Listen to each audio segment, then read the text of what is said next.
Assalamualaikum warahmatullahi wabarakatuh. Alhamdulillahirabbil alamin. Alhamdulillahilladzi arsala rasulahu bil huda wa dinil haq liyuzhirahu 'alad dini kullihi wa kafa billahi syahida. Asyhadu an la ilaha illallah wahdahu la syarikalah wa asyhadu anna Muhammadan abduhu wa rasuluhu la nabiyya ba'dah.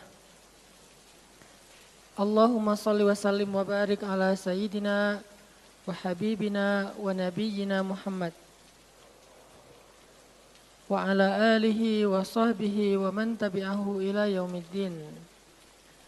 Nahmadullaha ta'ala wa nashkuruhu la in syakartum la azidannakum wa la in kafartum inna azabi lasyadid. Qala Allah Ta'ala fil Qur'anil Karim.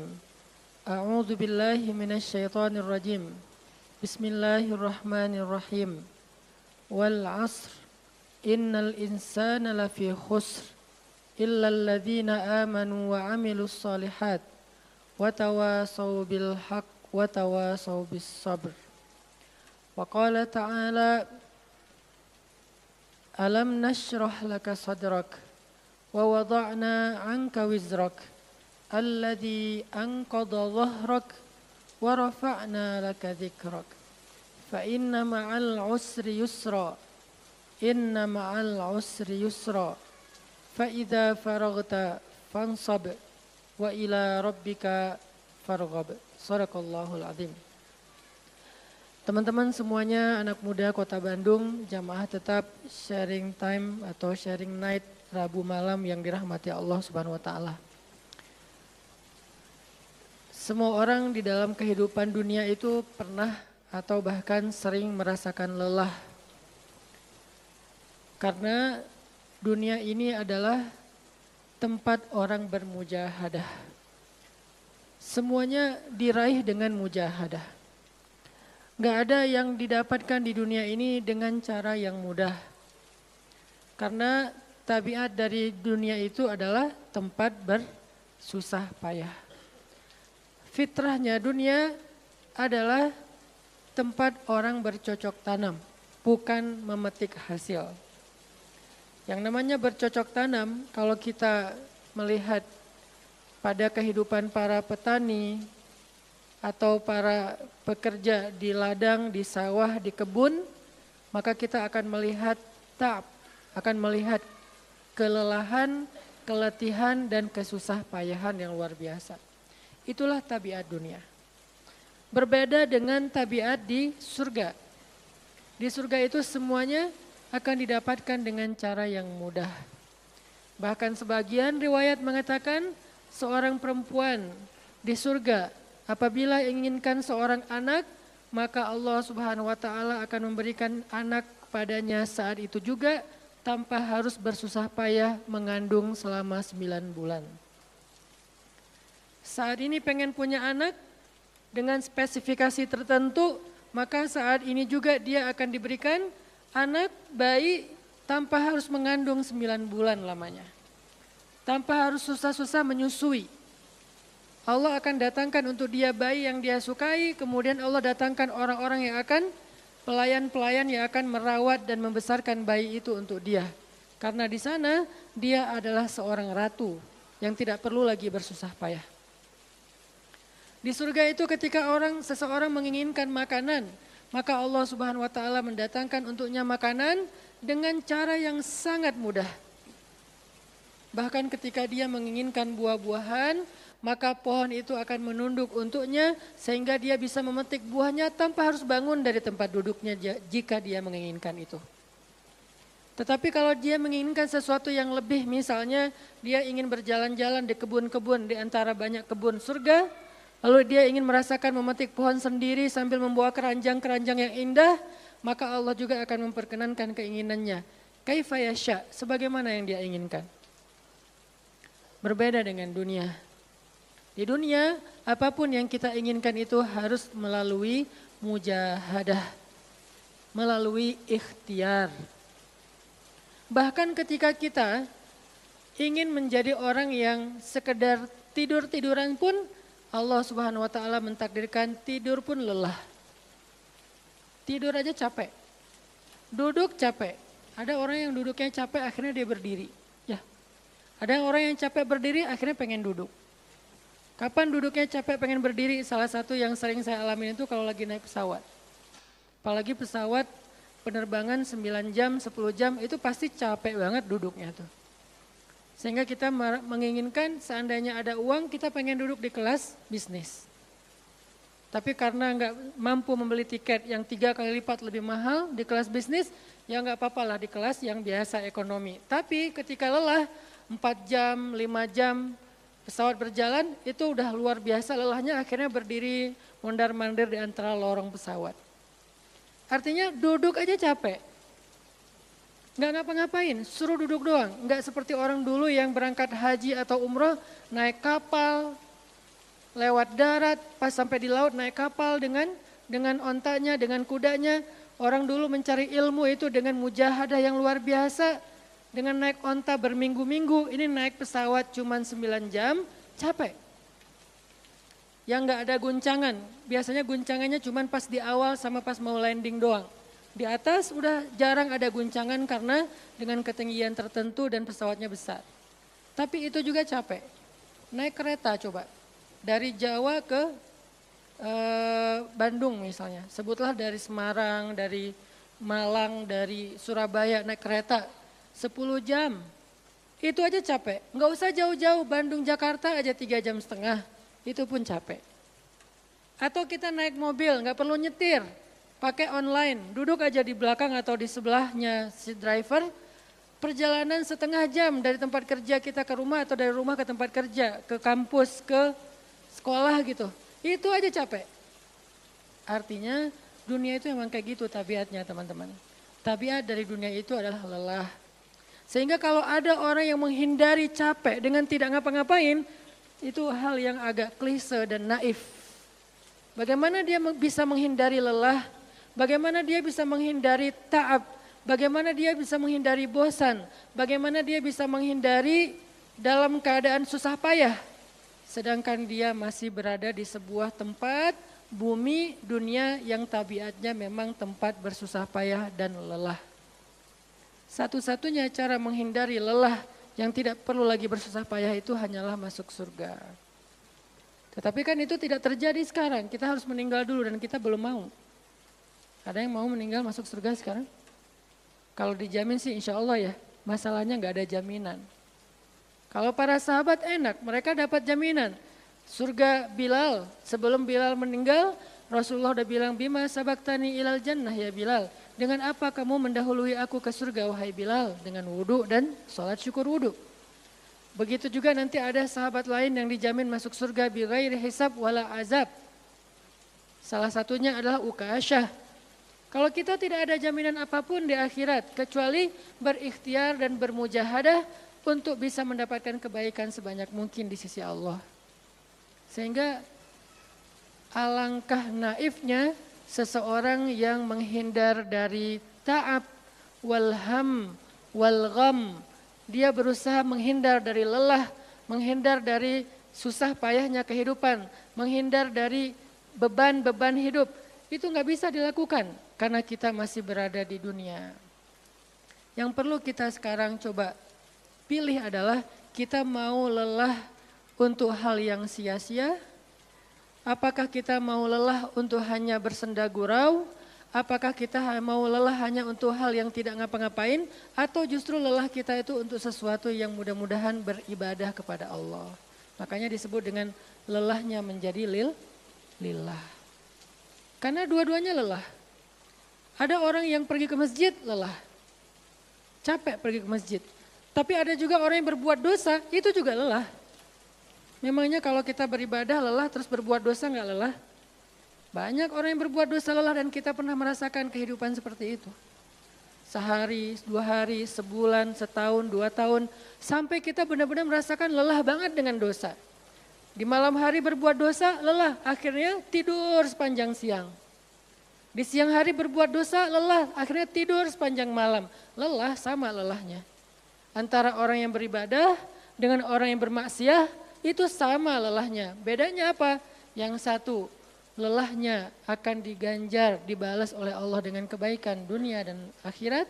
Yang satu lagi, lelahnya hanya akan disudahi dengan penyesalan. Sama-sama lelah. Bedanya, lelah yang pertama mungkin baru dirasakan hasilnya setelah itu. Lelah yang kedua seolah-olah bisa langsung dirasakan kesenangannya, tetapi kesudahannya adalah penyesalan. Makanya pada malam ini kita ingin merenungkan beberapa nasihat baik dari Al-Quran maupun hadis tentang bagaimana kita menjadi orang yang setiap hari tetap lelah, tetap banyak beban, tetapi beban itu mudah-mudahan menjadikan kita mendapatkan banyak kebaikan di sisi Allah.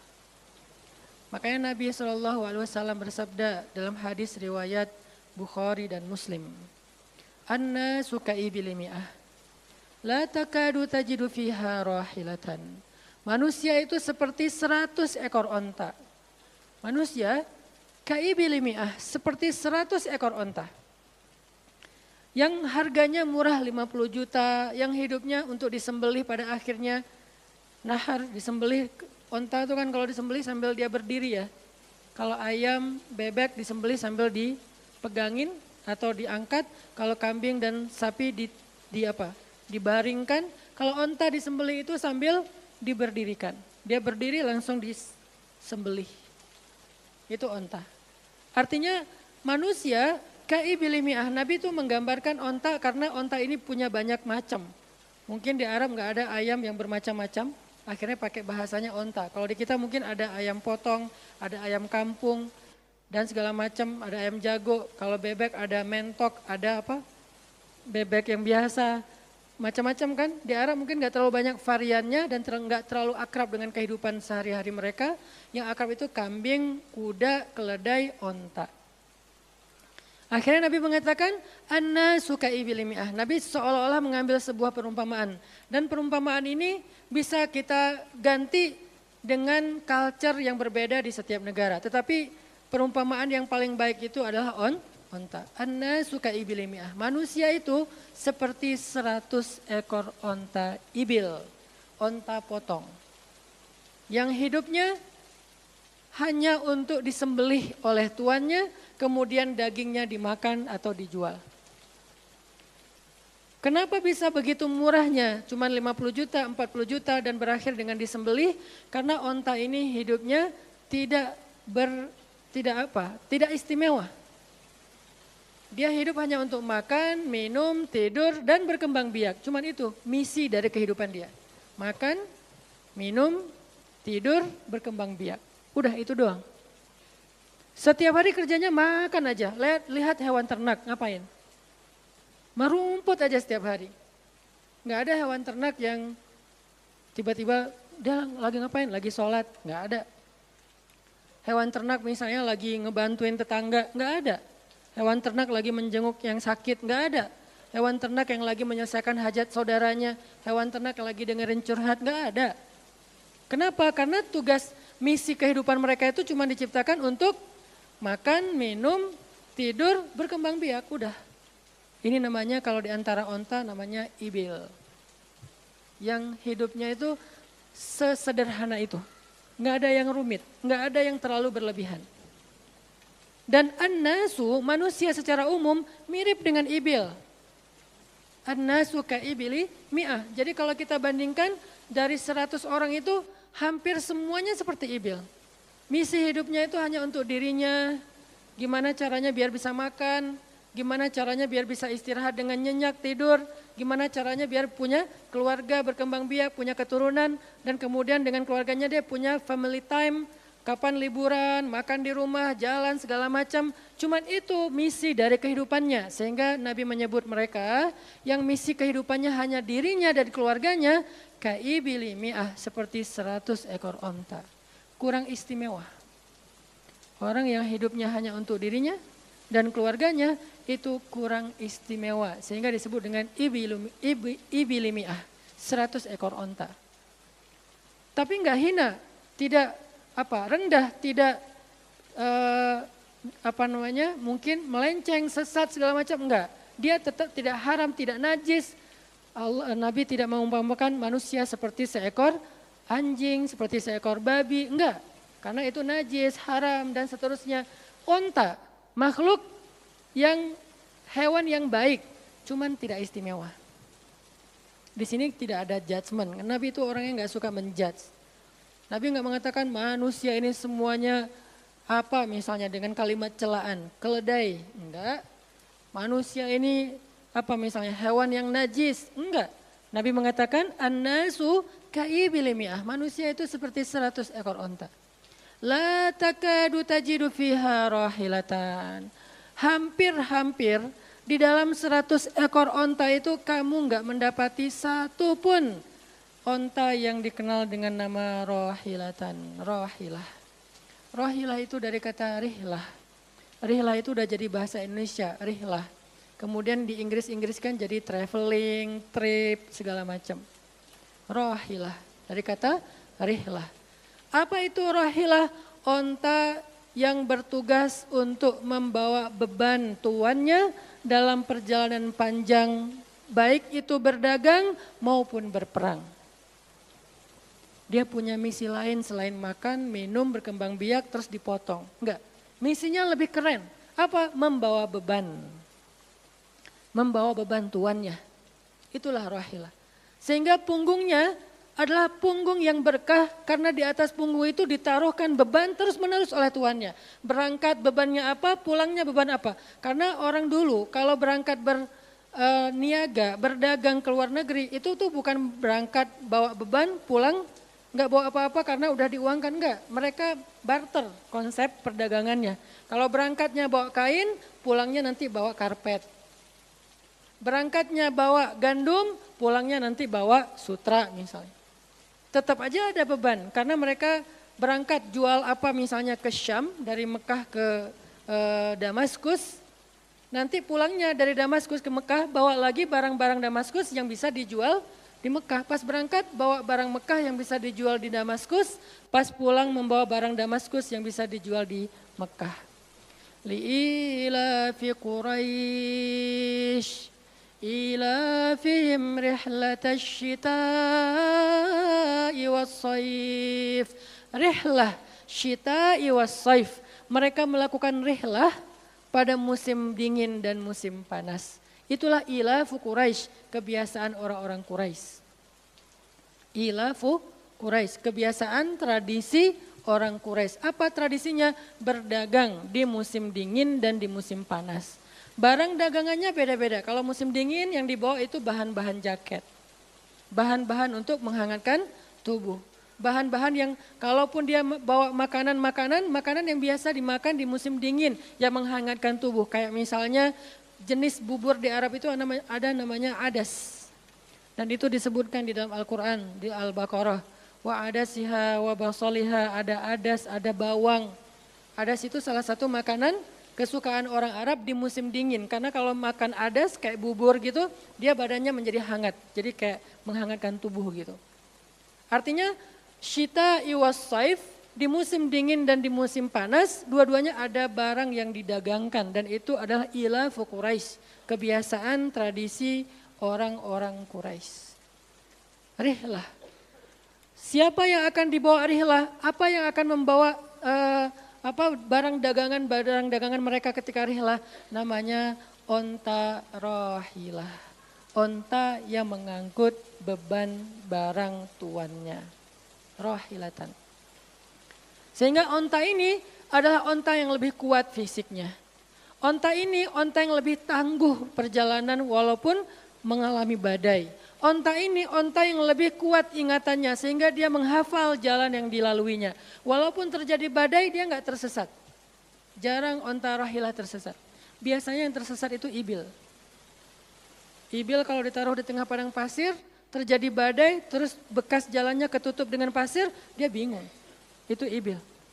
Sehingga kalau kita baca cerita-cerita tentang orang yang tersesat di padang pasir, rata-rata istilahnya kalau enggak jamal ya ibil. Kalaupun ada onta rahilah yang tersesat berarti badainya parah banget. Kalau ada hadis onta rohilah tersesat berarti badainya parah banget. Artinya rohilah ini ingatannya kuat. Dia kalau lewat satu jalan, setahun kemudian lewat lagi dia masih hafal. Itu rohilatan. Dalam teknologi sekarang kita nyebutnya dengan map. Ada banyak platform aplikasi map digital yang membuat kita bisa menghafal jalan. Dan diupdate terus, jalan ini sekarang macet segala macam. Rohilatan punya kemampuan membaca jalan walaupun mungkin berbeda dengan teknologi sekarang. Itu namanya rohilatan. Ini kata Nabi, la takadu tajidu fiha rohilatan.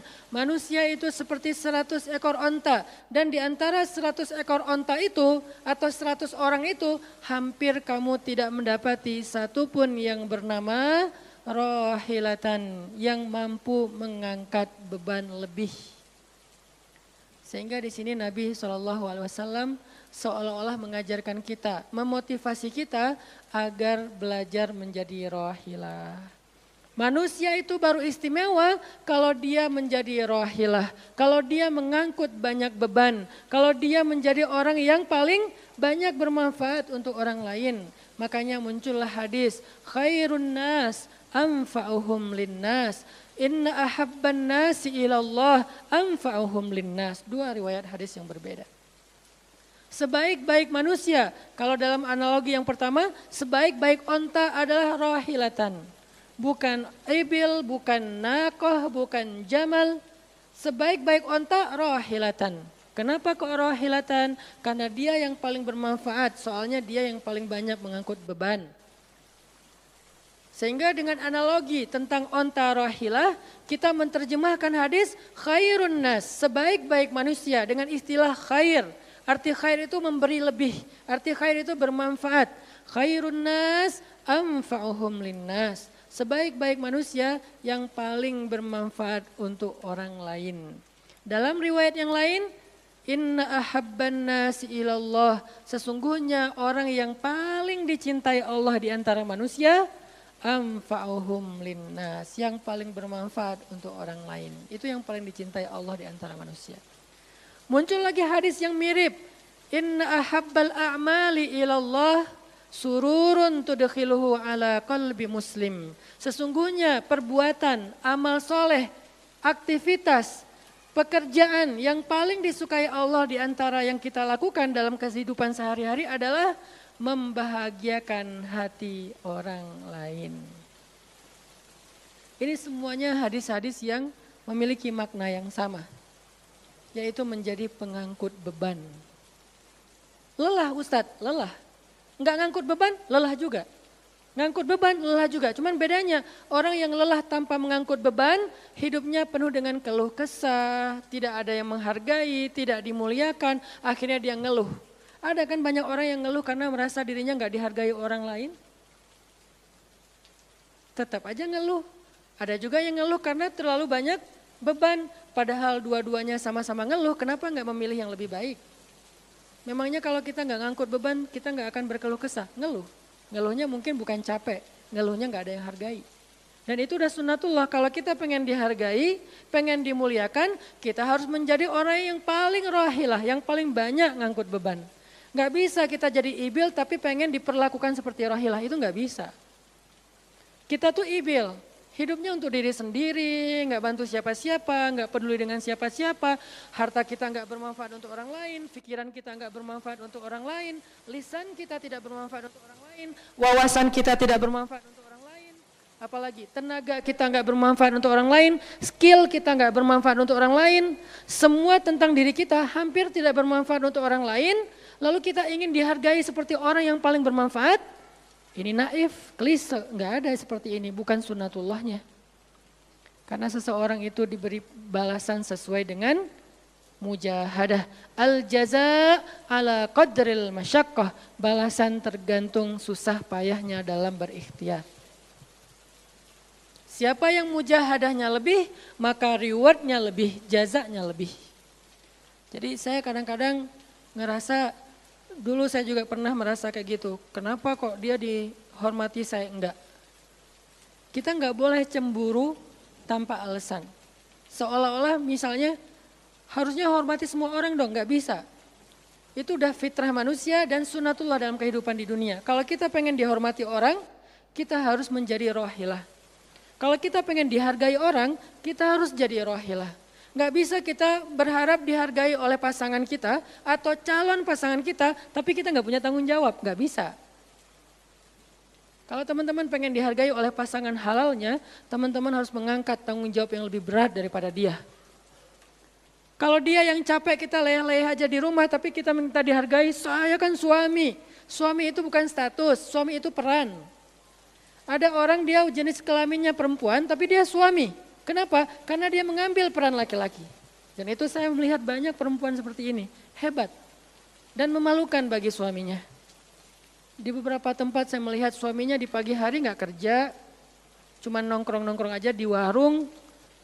Ngopi juga itu ada uangnya, giliran untuk nafkah keluarga dia gak punya uang. Untuk ngopi, untuk rokok dia punya uang. Untuk anaknya nunggak sekolahnya.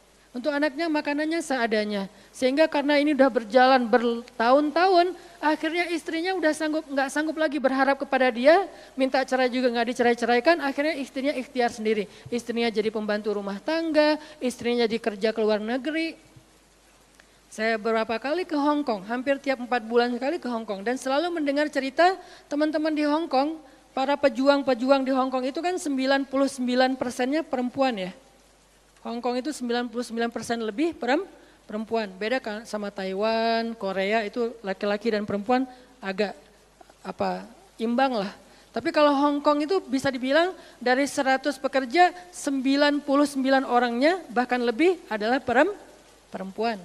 Dan semua mereka punya masalah yang hampir sama di negerinya, di kampungnya. Masalahnya mereka terpaksa untuk berangkat ke luar negeri karena ada yang demi membiayai sekolah anak-anaknya, single parent. Kemana suaminya? Suaminya pergi dan tidak bertanggung jawab. Atau suaminya ada tapi tidak mampu mencari nafkah. Terpaksa dia kerja ke luar negeri dengan segala macam resiko. Dan banyak banget kasus di Hong Kong. Siapa juga yang mau jauh-jauh dari keluarganya, apalagi punya anak masih kecil ya. Kemarin kita baru dengar cerita seorang anak yang harus merawat ayahnya yang sakit kanker gara-gara di rumahnya nggak ada siapa-siapa, ibunya berjuang di luar negeri. Kenapa? Karena suaminya sakit. Kalau ini masih bisa kita pahami lah. Tapi kemana pamannya misalnya? Kemana misalnya kakaknya, nggak tahu punya kakak atau gimana, nggak tahu kondisi pamannya. Yang jelas bahwa ternyata kita itu dihargai itu bukan karena kita berstatus suami. Kita dihargai karena kita berperan sebagai suami, bukan berstatus sebagai suami. Kalau suami pengen dihargai, ambillah peran suami. Laki-laki pengen dihargai, ambillah peran laki-laki. Apa peran laki-laki? Tanggung jawab. Ambil sebanyak mungkin. Kalau kita udah menikah, tanggung jawab kita itu kalau mau lebih, jangan cuma istri. Ambil keluarga istri untuk kita ambil tanggung jawabnya. Adiknya istri, mungkin keluarga istri kita nggak mampu. Adiknya kita sekolahin.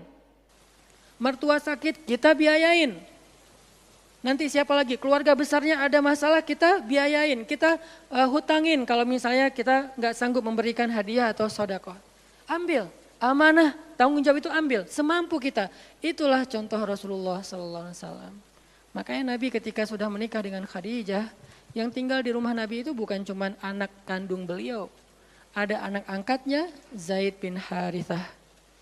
Ada sepupunya Ali bin Abi Thalib. Ada banyak lagi keluarga besar Khadijah yang tinggal bersama Nabi. Sehingga rumah Nabi itu adalah rumah yang banyak sekali orang-orang yang ditampung oleh beliau. Itu yang disebut dengan amfa'uhum linnas, ambil tanggung jawab yang besar. Sehingga Khadijah tuh respect banget sama sosok Nabi Muhammad. Bahkan sebelum Nabi dapat wahyu, sehingga gak disebut Nabi, respect sama sosok seorang Muhammad. Apalagi setelah beliau dapat wahyu, beban beliau bukan lagi keluarganya sekarang. Beban beliau adalah umatnya. Yang diurus oleh Nabi bukan lagi keluarga sekarang setelah dapat wahyu. Umat. Dan umat di sini lintas nasionalisme. Ada yang datang dari Persia namanya Salman Al-Farisi. Ada yang datang dari Romawi namanya Suhaib Ar-Rumi. Ada banyak sahabat-sahabat yang lintas kabilah. Bukan hanya orang Quraisy. Ada yang datang dari Yaman. Termasuk Sumayyah dengan Yasir, keluarga yang pertama syahid dalam Islam. Ini dari Yaman. Kemudian pindah lagi ke Madinah yang bukan orang-orang Quraisy. Di sana ada Bani Mudhar dari kabilah Aus dan Khazraj. Nanti berkembang lagi sampai ke Asia, Eropa dan seterusnya. Inilah bebannya Rasulullah SAW. Sehingga Allah menyebutnya dengan istilah rahmatan lil alamin. Rahmah. Tahu arti rahmah? Rahmah itu kasih sayang. Maksud kasih sayang, memberi sayang. Kasih sayang, bukan minta disayangi. Jadi kalau kita mau berkasih sayang, ya kasih sayangnya. Jangan sayangi saya dong, itu bukan kasih sayang, namanya terima sayang. Bukan kasih sayang, terima sayang, minta sayang. Itu namanya bukan rahmah, bukan mawaddah. Yang namanya rahmah, kasih sayangnya. Kalau kita nggak punya sayang, berarti kita nggak punya rahmah. Apa bentuk sayang kita? Perhatian. Apa bentuk sayang kita? Perasaan. Apa bentuk sayang kita? Dengan harta. Itu sayangnya. Dan Nabi, wama arsalnaka illa rahmatan lil alamin. Tidaklah kami mengutus engkau Muhammad kecuali untuk menjadi kasih sayang kepada alamin. Arti rahmah dalam tafsiran yang lebih luas, menyelesaikan hajat manusia seluruh alam. Seluruh alam. Itulah kenapa Nabi Muhammad menjadi orang yang paling mulia. Karena yang diambil bebannya itu bukan satu keluarga Khadijah. Bebannya itu bukan satu kota Makkah. Bebannya itu bukan cuma orang Arab. Alamin. Sehingga Allah mengatakan, wa rafa'na laka dzikrak. Kami angkat engkau menjadi manusia yang paling mulia. Karena beban yang diambilnya paling berat. Apa beban Nabi? Apakah cuma ceramah? Enggak cuma ceramah. Kalau cuma ceramah gampang. Saya pernah menjadi penceramah dan saya pernah menjadi programmer dalam dakwah. 8 tahun saya ceramah di Bandung, gampang banget. Dan kalau mau nyaman jadi ustadz, mending saya jadi penceramah aja, gampang banget. Diundang-undang, ustadz mau dijemput? Ya jemput dong, jemput. Ya, ustadz kan dijemput, jarang kita jalan sendiri, seringnya dijemput. Dan karena dia pengen memuliakan kita, dia cari di tempat itu siapa yang punya mobil paling bagus untuk menjemput ustadz.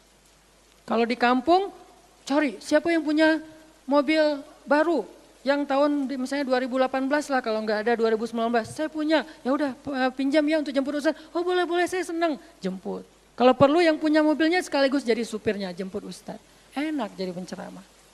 Jemput, tunggu di depan rumah, nggak langsung ketok. Kenapa? Nggak enak mau ngetok, biar ustadznya santai aja. Ustadznya keluar dibukain pintu. Terserah mau duduk di depan, duduk di tengah. Kalau ustadznya duduk di tengah, nggak ada yang di sebelahnya, kosong. Mau goler-goler, mau jungkir balik, bebas. Ustadz. Saya pernah ngalamin masa kayak gitu. 8 tahun, mudah banget, diundang-undang. Semua wajah tersenyum, nggak ada yang cemberut, namanya juga ustadz.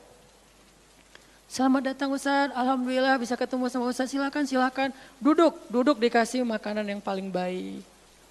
Dihidangkan segala macam, minuman aja 5 jenis. Sampai bingung nih mana yang mau diminum, ustadz mau apa? Kadang-kadang beberapa teman-teman panitia yang sangat udah pro banget nanya, ustadz itu nanya ke asisten lah atau siapa manajemen, kalau dia punya manajemen, ustadz itu sukanya makanan apa? Disediakan makanan kesukaan ustadz. Kalau ke Bandung ustadz senangnya makan apa? Disediakan makanan khas Bandung kesukaannya ustadz. Dicari dari restoran terbaik yang ada di kota itu. Ini perlakuan terhadap ustadz, nyaman banget kalau ceramah tuh.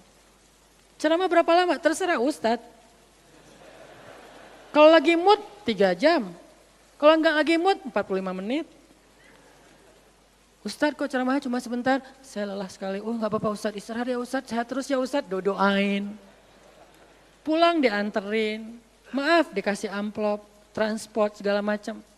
Kadang-kadang wah ngasihnya cukup untuk 2 bulan makan.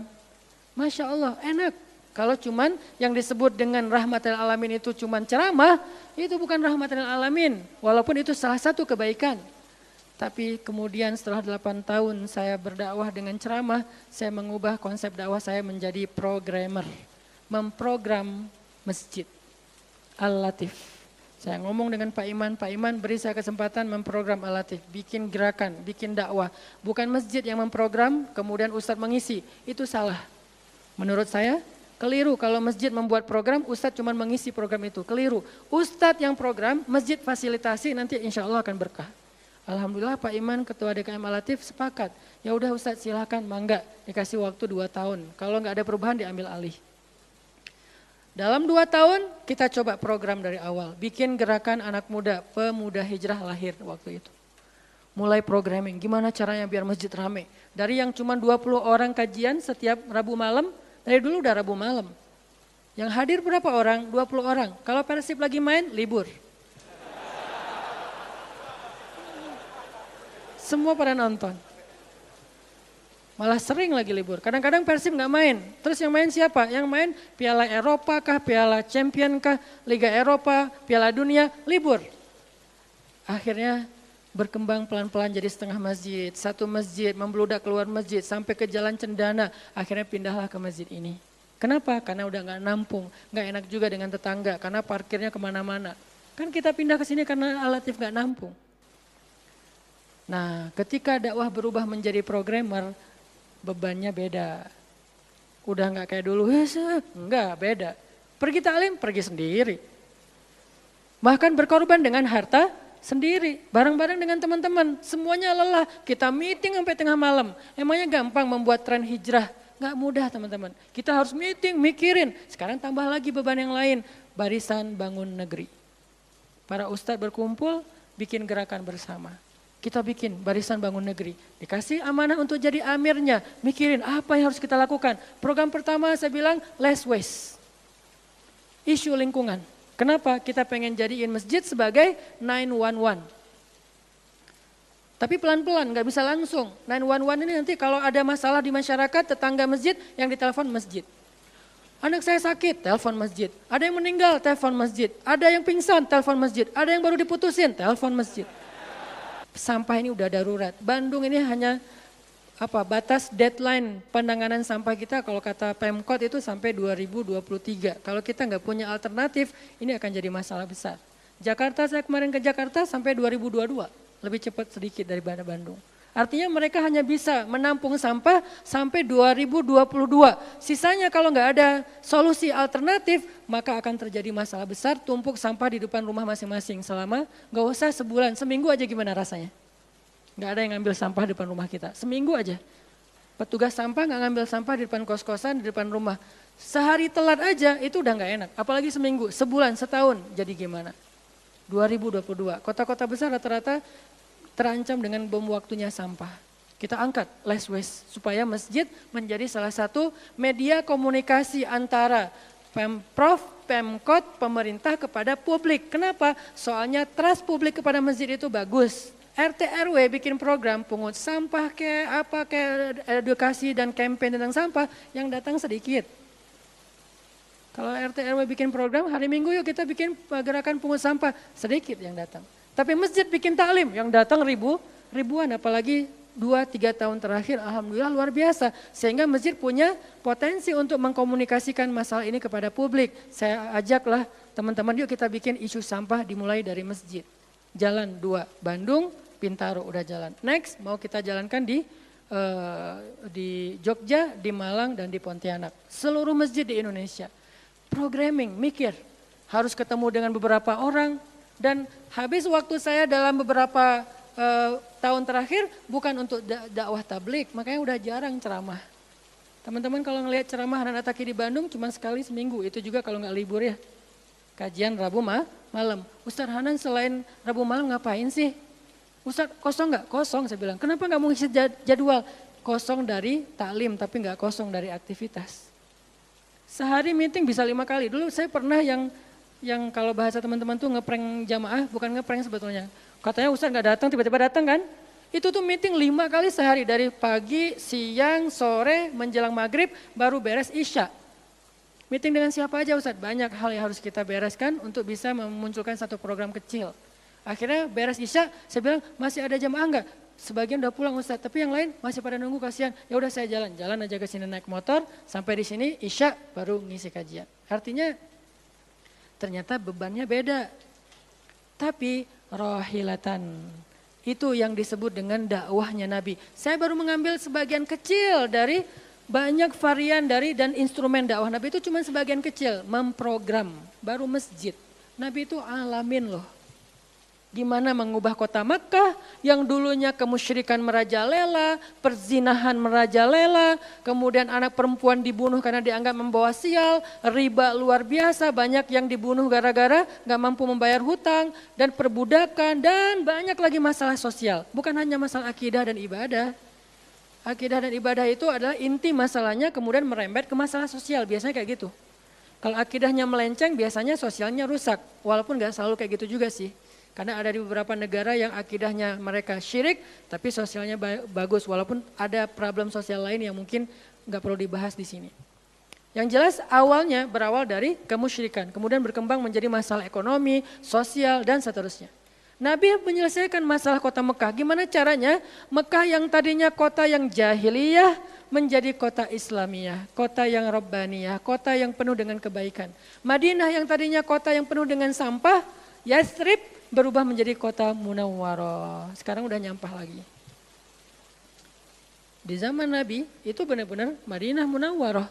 Sekarang mungkin nggak sebagus di zaman Nabi, cuman bangunannya doang yang megah, tapi secara lingkungan, secara sosial nggak sebaik zaman dulu lah.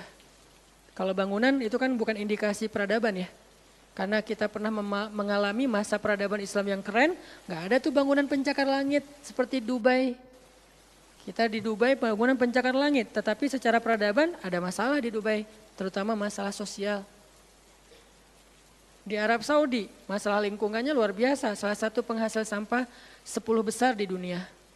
Kalau untuk masalah sampah organik, termasuk 5 besar di dunia. Artinya makan sering dibuang-buang. Makanya sampah organiknya paling banyak, waste-nya paling banyak. Itu yang diselesaikan oleh Nabi di kota Mekah dan Madinah. Kemudian berkembang di kota-kota lain sampai ke Irak, sampai ke Syam, sampai ke Mesir, sampai ke Eropa, sampai ke Turki, sampai ke Afrika, bahkan sampai ke Nusantara. Rahmatan lil alamin. Rahmah bukan cuma ceramah. Kalau ceramah, Nabi lebih jago dari siapapun. Orang siapapun yang berceramah itu kopas dari Nabi kan? Ada yang ceramah nggak kopas dari Nabi? Nggak ada. Kopas dari Nabi Musa enggak, kecuali diriwayatkan dari Nabi Muhammad, kemudian baru Nabi Muhammad meriwayatkan dari Nabi Isa dan Nabi Musa. Semuanya kopas, copy paste dari Rasulullah SAW. Artinya kalau mau ceramah, bahan Nabi itu banyak banget. Dan kalau Nabi mau ceramah, yang ngundang pasti banyak banget. Jadilah Nabi dai sejuta umat. Capek pasti setiap hari 5 kajian. Nabi lagi di mana? Lagi di Syam. Sampai 2 tahun ke depan jadwal ceramah penuh. Kalau Nabi mau kayak gitu. Tapi ternyata Nabi bukan cuma ceramah, memprogram umat. Ada yang masalah datang ke Nabi, ya Rasulullah saya diceraikan oleh suami saya dengan bahasa, kamu bagi saya seperti ibu saya, zihar. Nabi bingung nih gimana nih zihar, kok suaminya gitu banget sih sama dia. Ya udah berarti kamu sudah diceraikan oleh suamimu. Sabar ya, dinasihati, disabar-sabarin sama Nabi. Dia pulang turun ayat, surat Al-Mujadalah. Tentang bab zihar. Ada lagi yang datang rame. Dia yang salah, saya yang salah, dia yang salah. Akhirnya didamaikan sama Nabi. Nabi mau takbir nih, pergi ke masjid mau sholat berjamaah. Mau takbir, ya Rasulullah di Bani Salamah ada masalah, mereka hampir berperang. Gak jadi takbir, pergi ke Bani Salamah menyelesaikan hajat mereka. Datang-datang jamaah udah sholat, Nabi sholat yang jamaah yang kedua. Artinya rahmah, ngambil beban umat. Belum lagi nanti beban umat yang tertindas di antara Bani Israel, di luar negeri, di Yaman, di Syam. Yang Nabi mengutus para sahabat untuk menyelesaikan hajat-hajat mereka. Makanya Nabi mengatakan, siapa yang datang kepada saudaranya untuk menghilangkan masalahnya, maka Allah akan menghilangkan masalah orang ini nanti di akhirat. Makanya beban Nabi itu berat banget teman-teman. Kalau kita baca sirah Nabi, luar biasa, Nabi itu lelah banget.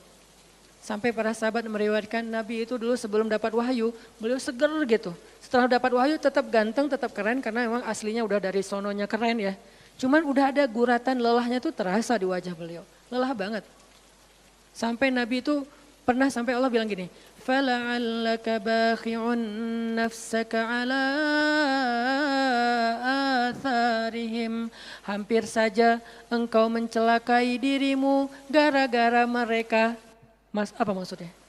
Kok Nabi hampir mencelakai dirinya gara-gara mereka itu maksudnya apa? Saking terbebannya Nabi dengan kondisi umat, hampir-hampir Nabi itu sakit keras, hampir-hampir Nabi itu binasa, celaka, meninggal demi mikirin nasib umat. Kayak gitu banget coba.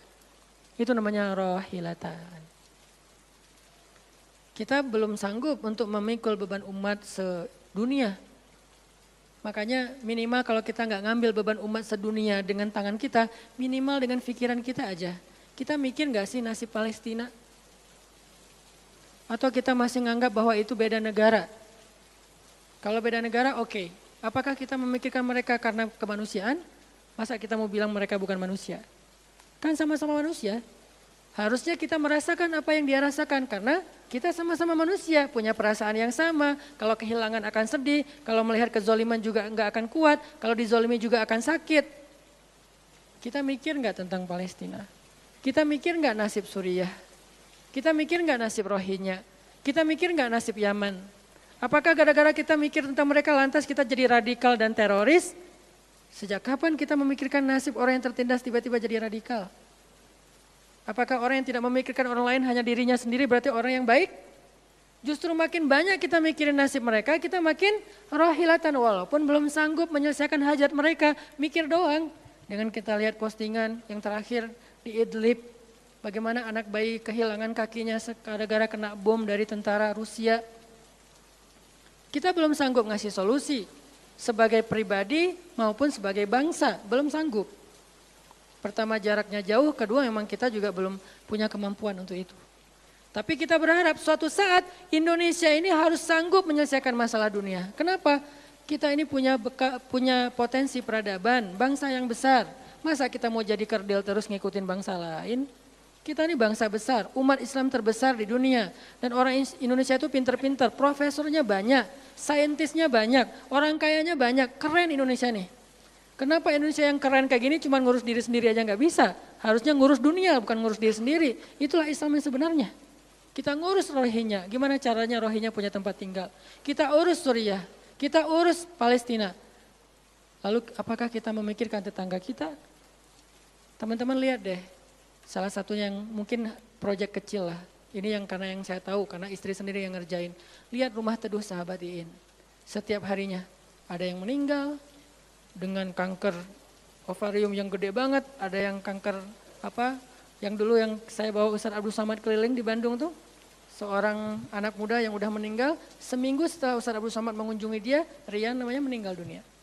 Alhamdulillah dia sempat ketemu dengan Ustaz Abdul Somad, sempat dinasehati, mudah-mudahan di akhir hayatnya dia setelah dapat nasihat dari UAS, dia jadi sabar, jadi balik lagi ke Allah sehingga husnul khotimah.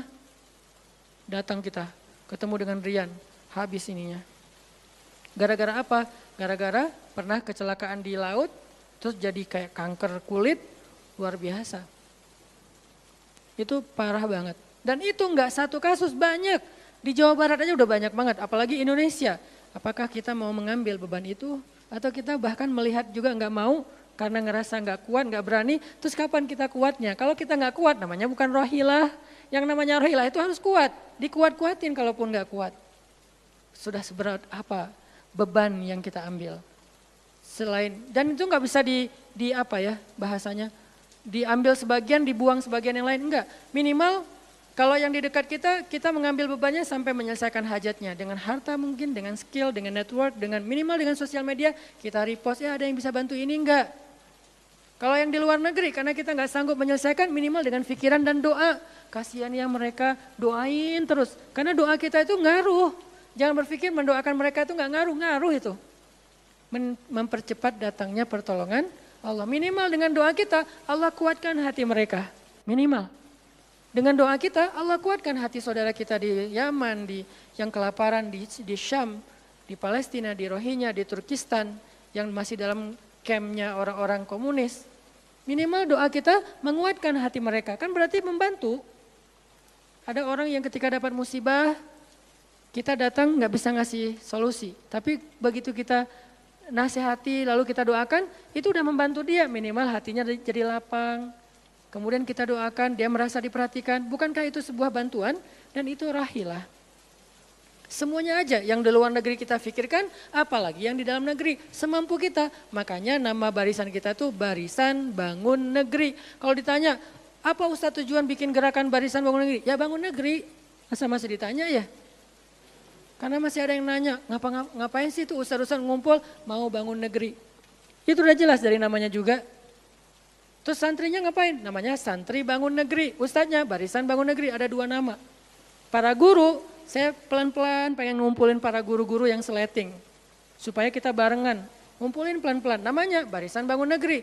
Nanti teman-teman yang ngikutin para guru, para santri, namanya Santri Bangun Negeri. Jadi kalau ditanya mau ngapain, mau bangun negeri. Programnya apa? Pertama, program isu lingkungan. Nanti naik lagi isu sosial, naik lagi isu healthcare, kemanusiaan, kesehatan, dan seterusnya. Kan itu tugas pemerintah, kita nggak mau menyalahkan siapapun. Udah capek berdebat, tugas kita sekarang siapa yang pengen jadi rohilah. Itu yang dilakukan para guru kita sekarang teman-teman di Barisan Bangun Negeri. Mikir, kemarin saya 40 jam nggak tidur. Dari Bandung ke Jogja. Di Jogja ada acara, udah beres acara, kita ada meeting yang penting banget yang bikin saya sesak sampai sekarang. Itu ada diskusi yang saya tidak bisa sampaikan ke publik, itu diskusi dari jam 11 malam sampai jam setengah 4 subuh. Kenapa diskusinya sampai malam Ustaz? Karena besok kita semuanya udah pada bubar, udah pada pulang masing-masing ke negerinya sehingga nggak sempat ketemu. Ketemunya kita cuman malam Selasa. Selasa subuh pesawatnya udah mulai ada yang pesawat jam 5, jam 6, jam 7. Jadi malam itu harus kita selesaikan meeting kita. Meeting lah kita sampai jam setengah 4 subuh. Beres meeting langsung ke bandara. Saya dengan salah satu ustadz ke bandara berdua naik flightnya pas bareng. Belum selesai tadi meetingnya, meeting lagi di pesawat. Dari Jogja ke Jakarta.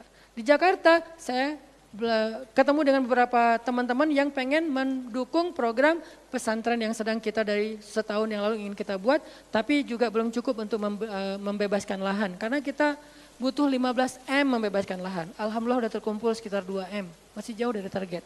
Baru membebaskan lahan, belum membangun.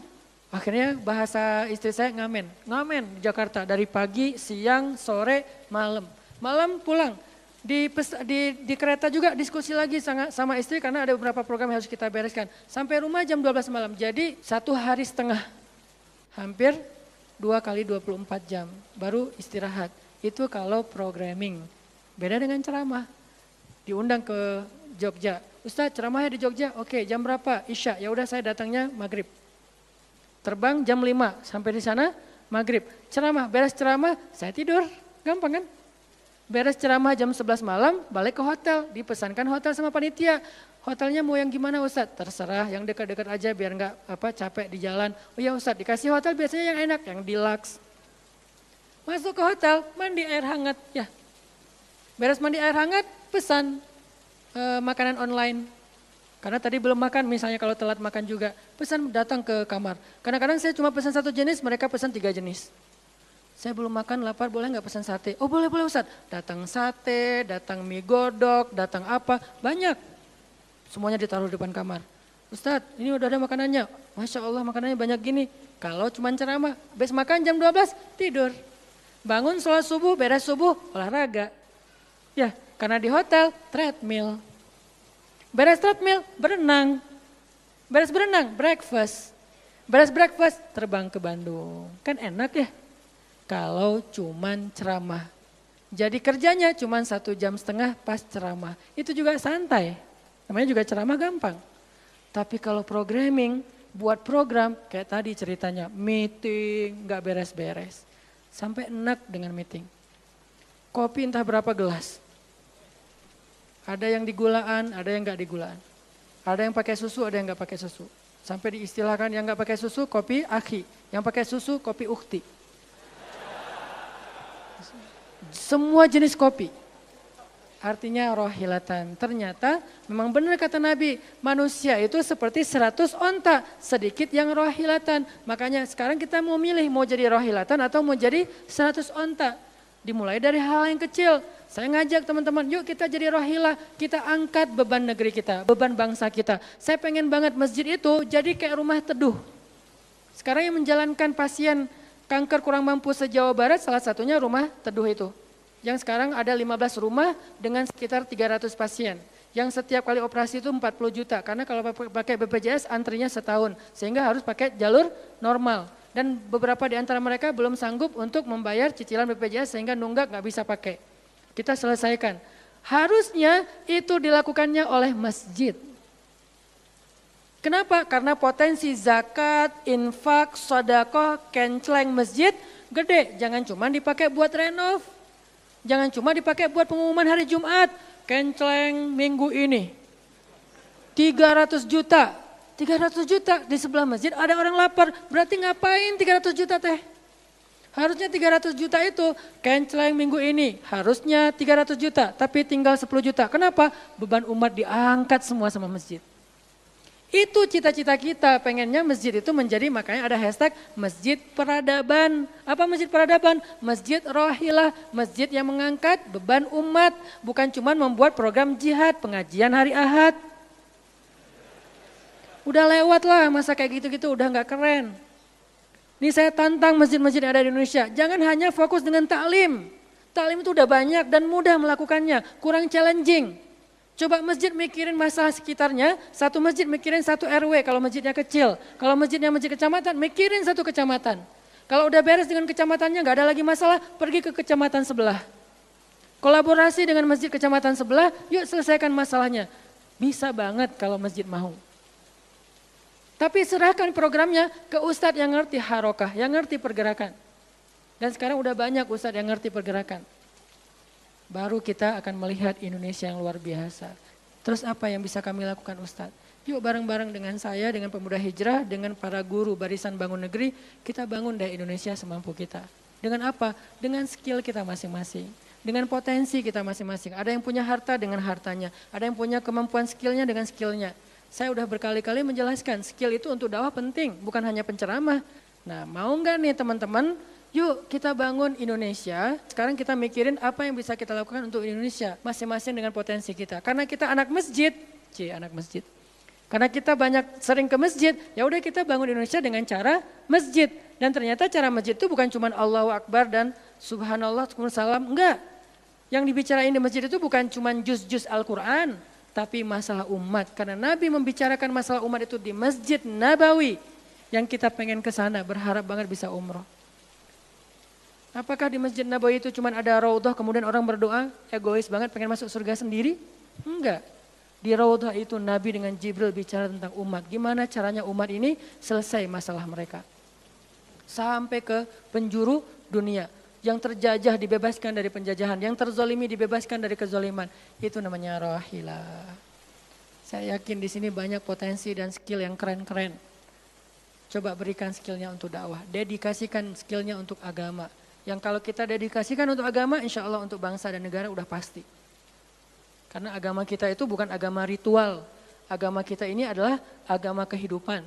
Sehingga yang ada di dalamnya bukan cuma bab sholat, tetapi juga bab orang sakit.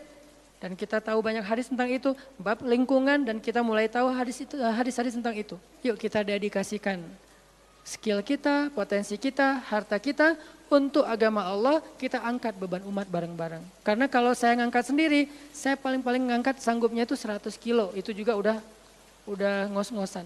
Tapi kalau kita ngangkat bareng-bareng bisa bertonton beban umat kita angkat. Mudah-mudahan dari kajian mager ini, mudah-mudahan kelak kita bisa menjadi orang yang mudah bergerak, sanggup bergerak dan geraknya bersama-sama. Barakallahu fikum, billahi taufiq wal hidayah, Allahumma inna nas'aluka ridhaka wal jannah, wa na'udzu bika min sakhatika wan nar. Allahumma a'inna ala dzikrika wa syukrika wa husna ibadatik. Rabbana habbib ilainal iman, wa zayyinhu fi qulubina, wa karrih ilainal kufra wal fusuqa wal isyan, waj'alna minar rasyidin. Rabbana atina min ladunka rahmah, wa hayyi' lana min amrina rasyada, wa hayyi' lana min amrina rasyada, wa hayyi' lana min amrina rasyada. Waj'al lana min kulli dhiqin makhraja wa min kulli hammin faraja wa min kulli usrin yusra. Rabbana atina fid dunya hasanah wa fil akhirati hasanah wa qina adzabannar. Wa sallallahu ala sayyidina Muhammadin wa ala alihi wa sahbihi ajmain walhamdulillahi rabbil alamin. Wassalamualaikum warahmatullahi wabarakatuh.